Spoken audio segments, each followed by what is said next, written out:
संकल्प प्रतिष्ठान तसेच शिवसेना उपनेते माजी आमदार रवींद्र फाटक यांच्या वतीने दरवर्षीप्रमाणे यंदाही चैत्र नवरात्र उत्सवाचं आयोजन करण्यात आलेलं आहे।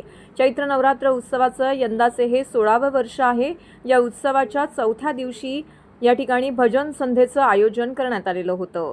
मोठ्या संख्येने परिसरातील नागरिक या उत्सवामध्ये सहभागी झाल्याचं पाहायला मिळालं, तर महिला वर्ग देवीच्या दर्शनाकरिता तसेच ओटी भरण्याकरिता या ठिकाणी उपलब्ध झाल्या होत्या। अत्यंत उत्साहपूर्ण वातावरणामध्ये या ठिकाणी हा उत्सव संपन्न होतोय। तर नवकुंडीय महायज्ञाला सायंकाळी फेऱ्या मारण्याकरिता परिसरातील स्थानिकांनी मोठ्या संख्येने गर्दी केली होती।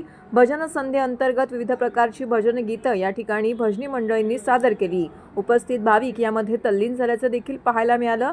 शिवसेना उपनेते तसेच माजी आमदार रवींद्र फाटक, नगरसेविका जयश्री फाटक हे देखील यावेळी उपस्थित होते। तर या उत्सवाविषयीची अधिक माहिती यावेळी आयोजक तसेच शिवसेना उपनेते माजी आमदार रवींद्र फाटक यांनी दिली आहे। संकल्प प्रतिष्ठानच्या माध्यमातून दरवर्षीप्रमाणे चैत्र नवरात्र उत्सव किसन नगरमध्ये मोठ्या उत्सवाने साजरा केला जातो आणि ते करत असताना मला वाटतं हे 16वे वर्ष आहे आणि 16व्या वर्षामध्ये ह्या दिवसाची लोक इथले स्थानिक लोक वाट बघत असतात। गुढीपाडव्याच्या शुभ मुहूर्तावर देवीची प्रतिष्ठा होते आणि आपण आज नवरात्र चैत्राचं चालू करतो।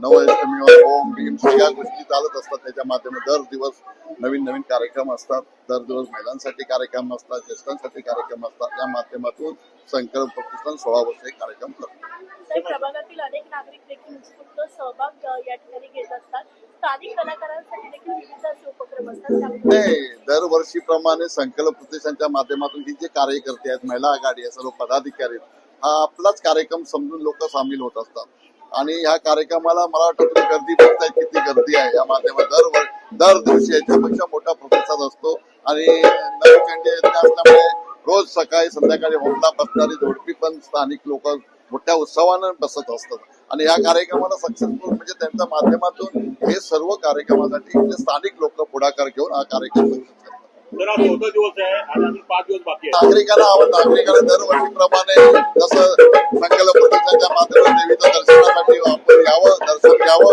आणि आपले मनोकामना पूर्ण करा मागण्यासाठी देवीच्या चरणी काय प्रार्थना? देवीच्या चरणी देवीने मला बरंच आशीर्वाद दिला, असंच कायमस्वरूपी आशीर्वाद मिळावा ही सदिच्छा। Okay, thank you.